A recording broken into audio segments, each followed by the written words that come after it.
दोस्तों इस वीडियो में मैं आज आपसे बात करने वाला हूं वीपीएन के बारे में। अब वीपीएन क्या होता है, क्या आपको यूज करना चाहिए, इंडिया में क्या ये लीगल है या नहीं है। कई सारे लोगों के मन में क्वेश्चन होता है कि यार मैं वो वाली वेबसाइट एक्सेस कर रहा हूं तो वीपीएन लगा के, तो क्या मैं सेफ हूं या फिर इलीगल काम ही कर रहा हूं। तो इन सब चीजों के बारे में बात करेंगे और ये वीपीएन में कौन कौन सी कंपनीज इन्वॉल्व रहती हैं, आपको कौन सा वीपीएन अगर आप ले रहे हो तो लेना चाहिए और कौन सा अवॉइड करना चाहिए, इन सारी चीजों के बारे में बात करेंगे। तो मेरा नाम है चंदन, आप देख रहे हो सरकास्टिक्स हिंदी। वीडियो को फटाफट से स्टार्ट करते हैं। इंटरेस्टिंग होने वाली वीडियो, पूरी लास्ट तक देखना, मजा आ जाएगा। फटाफट से वीडियो को स्टार्ट करते हैं। Let's get started.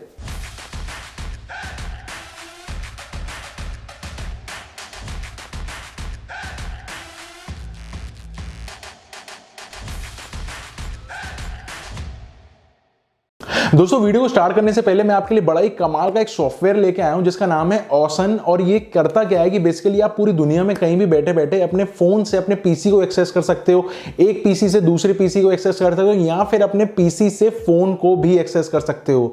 तो बेसिकली स्क्रीन मिररिंग का भी काम करता है, रिमोट डेस्कटॉप फीचर इसके अंदर है, फाइल्स ट्रांसफर आप कर सकते हो और सबसे बड़ी बात क्या है, बिल्कुल फ्री है, ₹1 भी नहीं देना। अब प्रो फीचर्स और इसके अंदर एक्स्ट्रा फीचर्स भी हैं, जैसे कि आप अपने फोन पे गेम्स खेल सकते हो, पीसी गेम्स खेल सकते हो अपने फोन पे, वो भी एक कस्टमाइज्ड लेआउट कीबोर्ड के साथ। तो यार डाउनलोड करने के लिए तीनों ही प्लेटफॉर्म्स पे अवेलेबल है, जैसे कि विंडोज, एंड्रॉइड और आईओएस। तो आप सारे ही अपने डिवाइसेस को इससे कनेक्ट कर सकते हो। और ना यार कनेक्ट करना भी बहुत ही आसान है। सिंपली आप अपने विंडोज पीसी पे इनका क्लाइंट डाउनलोड कर लो, इसी तरीके से अपने फोन पे प्ले स्टोर पे इनका क्लाइंट डाउनलोड कर लो और दोनों को आप जैसे ही रन करोगे, एक क्लाइंट आईडी दूसरे डिवाइस में आप जैसे ही डालोगे, दोनों डिवाइसेस कनेक्ट हो जाएंगे और आप स्क्रीन मिररिंग और फाइल ट्रांसफर एक अपने फोन से भी सारा कुछ मैनेज कर सकते हो। और इसको एक बार आप जरूर यूज कर सकते हो, मैंने डिस्क्रिप्शन में लिंक दे दिया, आप जरूर जाके एक बार डाउनलोड कर लेना। तो यार वीपीएन, वर्चुअल प्राइवेट नेटवर्क, अब इसका बेसिक काम क्या है कि आप जैसे अपने घर पे बैठे हो, एक लोकल नेटवर्क में बैठे हो, आपका जो राउटर है आपने उसने एक लोकल नेटवर्क बनाया और आप किसी वेबसाइट के सर्वर को एक्सेस कर रहे हो, यानी उनके नेटवर्क को एक्सेस कर रहे हो। जो दो नेटवर्क्स के बीच में जो कनेक्शन बनेगा ना, इस पे ऊपर एक सिक्योरिटी की लेयर चढ़ा देंगे जिससे कि बिल्कुल इनकॉग्निटो मोड की तरह ही चलेगा आपका पूरा का पूरा ब्राउजिंग या फिर आप जो भी काम कर रहे हो, डेटा एक्सेस कर रहे हो, पूरा एक तरीके से सिक्योर्ड वे में हो जाएगा। अब इसका मतलब ये है कि एक सिक्योरिटी की लेयर ऐड हो जाएगी जिससे कि आपका जो आईपी एड्रेस है या फिर आप कौन सी वेबसाइट को कब एक्सेस कर रहे हो, ये सब चीजें अनट्रेसेबल हो जाती हैं। अब यहाँ पे अनट्रेसेबल बोलना थोड़ा सा अटपटा है, क्योंकि कई सारे वीपीएन ऐसे भी हैं जिनको ट्रेस किया जा सकता है, यानी कि हैकर्स, अगर आप भले वीपीएन यूज कर भी रहे हो तो हैकर्स के लिए मुश्किल जरूर हो सकता है लेकिन इम्पॉसिबल नहीं है। तो इसका मतलब कि कुछ ऐसे वीपीएन्स भी हैं जो इतने काम के नहीं हैं अगर आप सिक्योरिटी रीजन से ही एक वीपीएन लेना चाहते हो। अब मैं वीपीएन के बारे में बात करूं तो ये क्यों आपको लेना चाहिए, बेसिकली इसका यूज क्या है। इसका बेसिकली सिर्फ यही यूज है कि आप अपना जितना भी, अब इंटरनेट एक ऐसी जगह हो गई है, इतनी बड़ी जगह हो गई है कि आप जब भी इंटरनेट पे जाते हो, कुछ भी अपनी पर्सनल डेटा एक्सेस कर रहे हो या फाइनेंशियल डेटा एक्सेस कर रहे हो, हमेशा एक रिस्क फैक्टर जरूर होता है। अब भले वो कम हो या ज्यादा हो, एक रिस्क फैक्टर जरूर होता है कि आप हैक हो सकते हो या फिर आपका डेटा ब्रीच हो सकता है, कुछ डेटा लीक्स हो सकते हैं, इस तरीके के कुछ हमेशा एक फैक्टर बना रहता है। अब इस फैक्टर का जो परसेंटेज है वो जीरो तो नहीं हो जाता लेकिन बहुत रिड्यूस हो जाता है एक वीपीएन यूज करने से। गवर्नमेंट ये नहीं कहती है कि आप बिल्कुल यूज मत करो, लेकिन आप सिर्फ अच्छे कामों के लिए यूज करो, यानी आप अपने पर्सनल सिक्योरिटी के एंगल से आप उसको यूज करो, ऐसा कहना है गवर्नमेंट का। तो बेसिकली जो सिक्योरिटी हमारे कनेक्शन के ऊपर लगाई जाती है वो ज़्यादातर 256 बिट की एन्क्रिप्शन की जाती है। तो इसमें बेसिकली जैसे आप कोई भी आपने वीपीएन यूज़ करा हो, तो जैसे हम ऐप खोलते हैं या फिर डेस्कटॉप वर्जन खोलते हैं तो उसमें बहुत सारी कंट्रीज़ की लिस्ट आ जाती है कि आप कौन सी कंट्री के सर्वर पे कनेक्ट करना चाहते हो। अब हम किसी भी कंट्री के सर्वर पे जब सिलेक्ट करते हैं तो होता क्या है कि बेसिकली हमारा जो आईपी एड्रेस है उसको वो कवर कर देती है, जो वीपीएन की कंपनी है उसको कवर कर देती है और राउट कर देती है अपने सर्वर से अपने ही कंपनी के उस कंट्री के सर्वर पे। यानी अगर मैं इंडिया में बैठा हूं और मैं सपोज कीजिए टर्की में एक्सेस कर रहा हूं, तो इसका वीपीएन कंपनी क्या करेगी कि मेरे आईपी एड्रेस को पहले तो अपने ऊपर ट्रांसफर कर लेगी, अपने सर्वर पे राउट कर देगी और इस पूरे जो कनेक्शन बना उसके ऊपर एक लेयर चढ़ा देगी, यानी उसको हम टनल भी बोलते हैं। यानी कि हमारा जो कनेक्शन है वो टनल बनकर निकल गया टर्की। अब टर्की से क्या हुआ कि यहाँ का जो सर्वर था वो बेसिकली कंपनी का जो टर्की का सर्वर है वहां पे हमारी आईपी एड्रेस चली गई और वहां से फिर राउटिंग हुई जो भी हम वेबसाइट को एक्सेस करना चाहते हैं, टर्की की वेबसाइट को। अब बेसिकली हुआ क्या कि टर्की की जो वेबसाइट है उसको ये लगा कि टर्की का लोकल बंदा ही आया, क्योंकि वहां की लोकल आईपी एड्रेस ही गई उसके पास, यहां से हमारी गई लेकिन वहां पे जो वेबसाइट के पास पहुंची वो टर्की की लोकल आईपी एड्रेस ही पहुंची। इसीलिए जो हमको सारा डेटा दिखता है दूसरी कंट्रीज का वो ऐसा ही दिखता है कि जैसे हम वहां के लोकलाइट हों। बेसिकली जैसे अब इंडिया में कई सारी जो वेबसाइट्स हैं वो बैंड हैं, या फिर जैसे पोर्नोग्राफी हो गई, टॉरेंटिंग हो गई, इस तरीके की कुछ वेबसाइट्स हैं जो बैंड हैं और रिस्ट्रिक्ट कर रखी हैं कि आप इनको एक्सेस नहीं कर सकते। तो लोग क्या करते हैं कि वीपीएन को यूज करते हैं और दूसरी कंट्रीज में जहां पे वो बैंड नहीं है और फिर उन वेबसाइट्स को एक्सेस करते हैं। तो वेबसाइट्स को ऐसा लगता है कि वहां का लोकलाइट आ रहा है, उस तरीके से हमको रिजल्ट शो हो जाते हैं। अब बात कर लेते हैं क्या ये लीगल है या फिर नहीं। मतलब मैं इंडिया में बैठ के किसी ऐसी वेबसाइट को एक्सेस कर रहा हूं जो यहां पे बैंड है, तो क्या मुझे टेंशन लेने की जरूरत है या फिर नहीं। तो मैंने ना इंटरनेट पे बहुत सारी डिगिंग करी कि वीपीएन का इंडिया का क्या सीन है, मतलब क्लियर कट गवर्नमेंट क्या कह रही है अपने शब्दों में। बेसिकली एक चीज जो मुझे डॉक्यूमेंट मिला नेट पे उसमें ये स्टेटेड था कि भाई गवर्नमेंट ने लाइसेंसेस दिए हैं टेलीकॉम कंपनीज को कि वो आगे वीपीएन को बेच सकती हैं, और लेकिन किन को बेच सकती हैं, सीयूजी को बेच सकती हैं, यानी कि क्लोज्ड यूजर ग्रुप में ही बेच सकती हैं। अब जैसे कुछ कंपनीज होती हैं जिनका इंटरनल डेटा इतना होता है कि वो बहुत लार्ज ऑर्गेनाइजेशन होती हैं और उनको आपसी में ही अपना सारा डेटा शेयर करना है, बाहर नहीं जाना चाहिए। तो गवर्नमेंट ने टेलीकॉम कंपनीज जैसे एयरटेल और बीएसएनएल इन कंपनीज को वीपीएन बेचने का लाइसेंस दिया है, लेकिन सीयूजी में बेचने का लाइसेंस दिया है, यानी कि ऐसी कंपनीज को बेच सकते हैं या फिर ऐसे क्लोज्ड यूजर ग्रुप्स को बेच सकते हैं जो आपसी में अपना इंटरनल डेटा शेयर कर रहे हैं।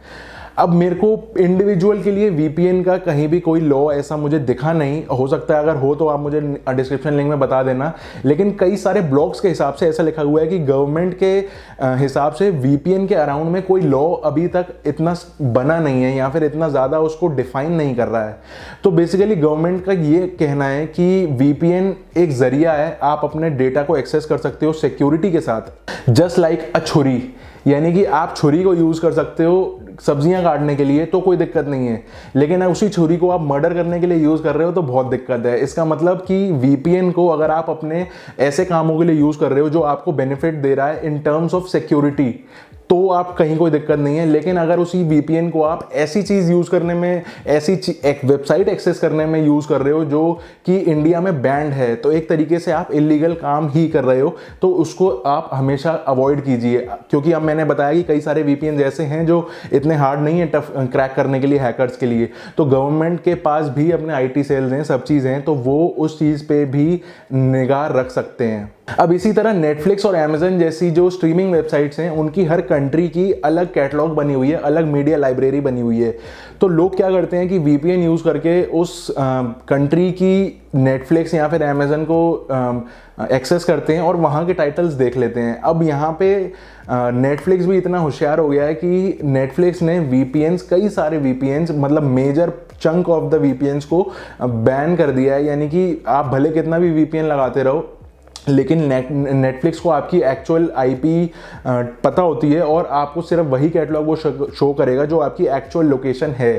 अब कुछ वीपीएन्स ऐसे भी हैं जो थोड़े एक्सपेंसिव हैं लेकिन काम करते हैं इसीलिए एक्सपेंसिव हैं, और वो सपोर्ट करते हैं नेटफ्लिक्स और अमेज़न की। वो स्पेशली अपनी वेबसाइट्स पे दिखाते हैं कि भाई हम नेटफ्लिक्स की स्ट्रीमिंग आपको दे रहे हैं वीपीएन से, आप हमारा आइटम लीजिए। तो कुछ कुछ ऐसे वीपीएन्स हैं जो आप स्ट्रीमिंग के लिए यूज़ कर सकते हो, और कुछ कुछ ऐसे हैं जो आप अगर स्ट्रीमिंग के लिए सोच के ले रहे हो कि मेरा ये काम हो जाएगा, लेकिन ऐसा नहीं है। सारे वीपीएन इस तरीके से काम नहीं करते हैं। अब कंपनीज के बारे में बात कर लेते हैं कि कौन कौन सी कंपनीज इसमें इन्वॉल्व हैं। इसमें अब इतनी बड़ी लिस्ट है कि इतने सारे ऑप्शन हैं आपके लिए चूज करने के लिए अगर आपको एक वीपीएन सर्विस लेनी है तो। और इसमें कई सारे फ्री भी होते हैं, कई सारे पेड भी होते हैं। अब क्या क्या डिफरेंस होता है वो मैं आपको बताता हूं। देखो, सबसे पहले चीज जो हमको वीपीएन लेने के लिए चेक करनी होती है ना, कि आपको कौन कौन सी कंट्रीज का एक्सेस चाहिए, एक तो वो चीज़ आपको कंसिडर करनी पड़ती है। वो वीपीएन की लिस्ट ज़्यादातर सब शो कर देती हैं कि हम इस कंट्रीज़ का एक्सेस देते हैं। दूसरी चीज़ ये देती है कि हम आईपी लॉग्स रखते हैं या फिर नहीं। इसका मतलब जैसे आपने पिछले 10 दिनों में या 1 महीने में या जब से आपने सर्विस ली है तब से आपने कितनी बार कौन सी कंट्री पे कितने बजे लॉग किया या फिर उसको यूज़ किया, इस चीज़ का डेटा कुछ कंपनीज, कुछ वीपीएन कंपनीज रखती हैं अपने पास। इसको आईपी लॉग्स बोलते हैं। अब ये डेटा वहाँ पे होना कि आपने कब ये यूज़ किया कब नहीं किया थोड़ा रिस्की है, इसलिए ये रेकमेंडेड रहता है कि ऐसी वेबसाइट्स आप, ऐसे वीपीएन आप लीजिए जो आईपी लॉग्स ना रखते हों। इसके बाद एक फैक्टर कंसिडर करने के लिए ये भी होता है कि सारी कंपनीज मेंशन करती हैं कि हम नेटफ्लिक्स, हॉटस्टार या फिर अमेजन, इस तरीके की जो स्ट्रीमिंग सर्विसेज हैं वो सपोर्ट करते हैं या नहीं करते। अब सपोज कीजिए कोई इंडियन है लेकिन वो बाहर रह रहा है, तो उसको इंडिया एक्सेस करना है और अमेजन या फिर यहाँ का नेटफ्लिक्स की कैटलॉग एक्सेस करनी है, तो ये चीज़ें भी मेंशन रहती हैं हर वीपीएन की वेबसाइट पे कि वो क्या सर्विस ऑफर कर रहे हैं। तो ये चीज़ कुछ ज़रूरी हो जाती है कंसिडर करने के लिए जब आप उनका सब्सक्रिप्शन को, जब आप उनके प्लान को सब्सक्राइब करो। और हाँ, सब्सक्राइब से मुझे याद आया कि अगर आपको चैनल पे टेक रिव्यूज, ट्यूटोरियल्स, हैक्स, इस तरीके के इंटरनेट रिलेटेड वीडियोस पसंद हैं तो चैनल को सब्सक्राइब करना मत भूलना और नोटिफिकेशन बटन दबा देना अगर अर्जेंट नोटिफिकेशन चाहिए हो तो। ये कुछ नया था। और अब इसके अलावा कुछ फ्री वाले वीपीएन जैसे कि एक प्रोटोन वीपीएन है, एक विंडस्क्राइब है, एक टर्बो वीपीएन है जो कुछ कंट्रीज का फ्री एक्सेस देता है, लेकिन सबकी प्रिवेसी पॉलिसी और जो मैंने आपको चीज़ें बताई कंसिडर करने के लिए वो एक बार चेक करने के बाद ही आप इसका सब्सक्रिप्शन लेना। और जो पेड, जो अच्छे वीपीएन हैं वो आप जो कंसिडर कर सकते हो, जैसे कि वो है express VPN, Nord VPN, IP vanish, और ये कुछ वीपीएन हैं जो आप यूज कर सकते हो बिल्कुल बेहिचक होके। तो यार फाइनली क्या आपको वीपीएन यूज करना चाहिए या फिर नहीं? तो सीधी बात, नो बकवास। अगर आप अपने सिर्फ सिक्योरिटी के लिए यूज कर रहे हो वीपीएन तो कहीं कोई दिक्कत नहीं है, आप अपना डेटा को बचा सकते हो। आप जो हैकर्स जो आपकी आईपी एड्रेस में निगाह बना के बैठे हुए हैं या आप अपनी कहीं पे इंफॉर्मेशन डाल रहे हो वो कहीं लीक ना हो जाए, या इस तरीके की जो सिक्योरिटी एंगल्स हैं उनको ध्यान में रखते हुए अगर आप वीपीएन यूज कर रहे हो अपनी ही सिक्योरिटी के लिए तो ठीक है। लेकिन अगर आप ऐसी वेबसाइट्स को एक्सेस कर रहे हो जो कि इंडिया में बैन है और आप इंडिया से वीपीएन लगा के उनको यूज कर रहे हो, अगर बाय चांस आप पकड़ में आ गए तो भाई साहब जेल तो अलग होगी, पैसे अलग लगेंगे, बदनामी अलग होगी, तो मत करना। अब ये भले इंडिया में वीपीएन यूज करना बैन नहीं है, लेकिन चाइना, रशिया और ईरान ऐसी कंट्रीज हैं जहां पे वीपीएन का यूज ही बैंड है। यानी अगर आप वहां पे सिर्फ यूज करते हुए भी पकड़े गए तो आपको सीधा जेल है, कोई सुनवाई नहीं है किसी तरीके की। तो बहुत स्ट्रिक्ट रूल्स हैं वहां पे। इतने स्ट्रिक्ट रूल्स या फिर एक डिफाइंड लॉ अभी इंडिया में आया नहीं है। तो यार इस वीडियो में इतना ही। आप मुझे कमेंट सेक्शन में जरूर बताना कि आप वो वाली वेबसाइट कौन सा वीपीएन लगा के करते हो, और थोड़ी सी वीडियो में वैल्यू मिली हो तो एक लाइक का बटन जरूर दबा देना। सब्सक्राइब का बटन वाला डायलॉग मैं पहले दे चुका हूं तो मैं दोबारा नहीं बोलूंगा। अगली वीडियो में फिर से मिलता हूं। Till then stay safe, stay sarcastic, see या।